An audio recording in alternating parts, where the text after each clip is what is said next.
Alright guys, we are back with some more Monster Energy Supercross 4. Today we have Does Your Track Suck?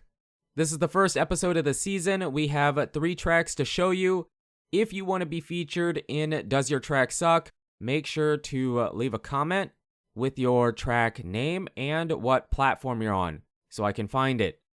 I'm not sure how many episodes we'll do. We'll do a few probably, but we'll see how it's going and if you guys are enjoying it and all that stuff. So if you do enjoy Does Your Track Suck, make sure to leave a like and let me know in the comments, hey, I like it. I want to see more. And we can go from there. But we have 3 tracks to show you today.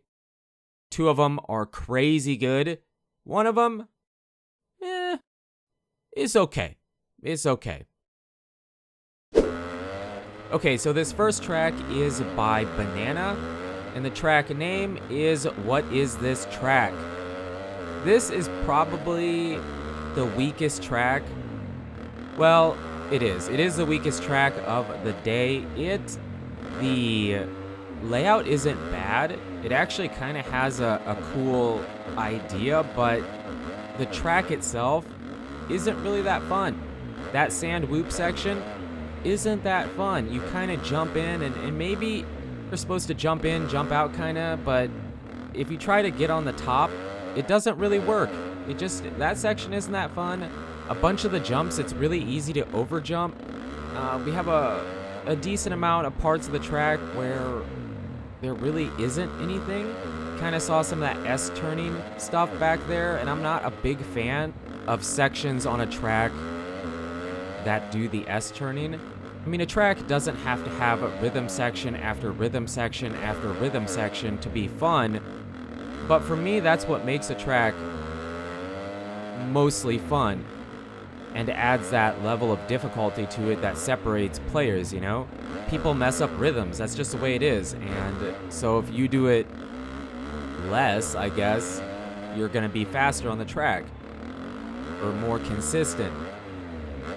And then at the end here, you see there really isn't too much happening. I mean, you have a pretty big jump there, but I mean, you have all those jumps in between it, but it's basically a double, you know, because it's really easy to jump all 4 or 5, however many that was. And it looks cool, but in reality, it's basically just a big double. So overall, I mean, it isn't the worst track.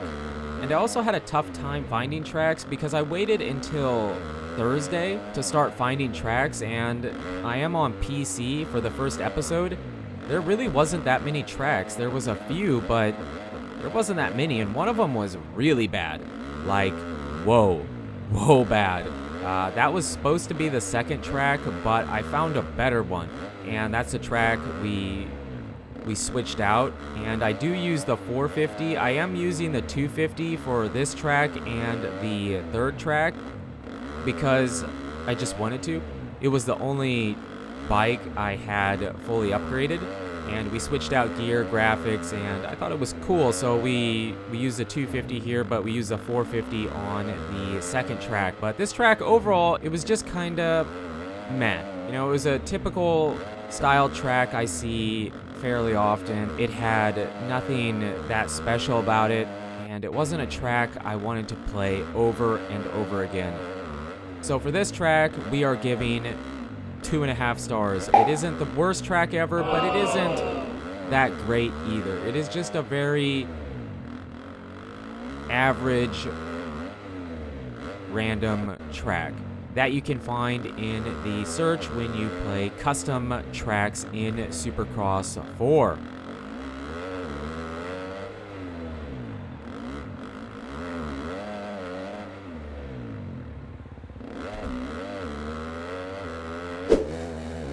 And this is the fill-in track I found after I recorded the tracks I wanted to do for Does Your Track Suck?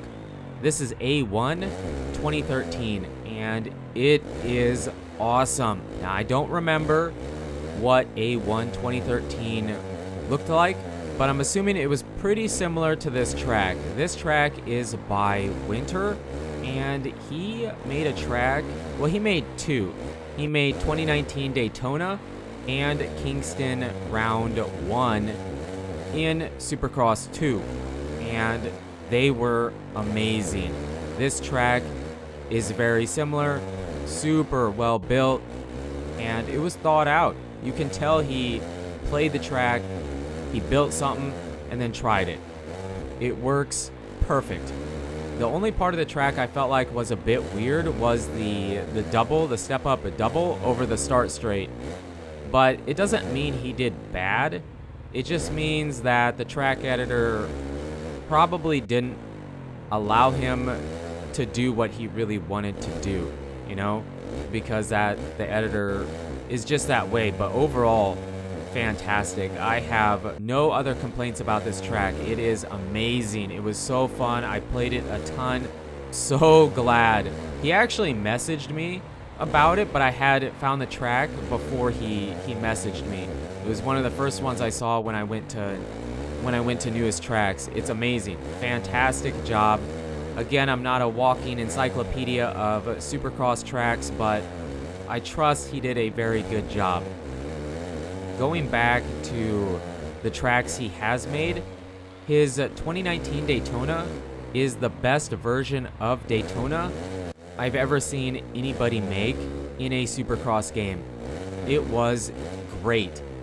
As good probably as the official track in Supercross 3. It was amazing.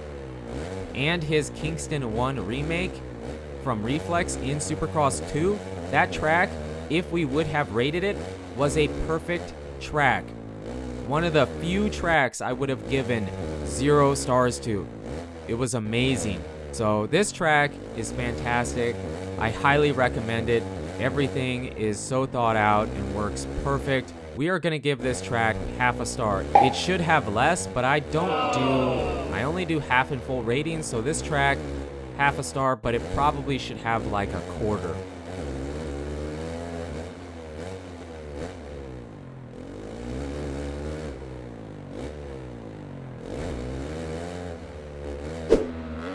And our final track of the day, this is Yellow Launch by Yellow S2K. This track is awesome. It is really good. I'm not surprised because Yellow S2K is a content creator. I remember watching back in the day his custom reflex tracks and thinking, that's cool. That's really cool. I wish I could play those tracks. Now we are playing them, but this track by Yellow S2K is fantastic. It's really, really good. And the first thing is that it has a great layout, okay? And we always say that for good tracks, but great layout. And it has... Okay, so we're on the 250, and the track works perfect for the 250.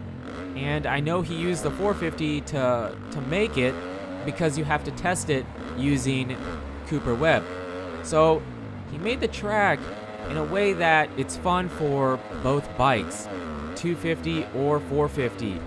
And it's tough. It's tougher on the 250 for sure, but it works really, really good, and it's really, really fun. And the track isn't just a full send everywhere. There is a bunch, throttle control is your friend on this track. If you overjump a triple or whatever, you can't hit the next section. It definitely has to have some control, some restraint. You can't just full send. And that's another part about what makes this track so fun. The Dragon's Back to Dragon's Back is cool. It has some awesome ideas on it, but it just works really good. It has that flow. You know, we talk about flow fairly often, and this track has it.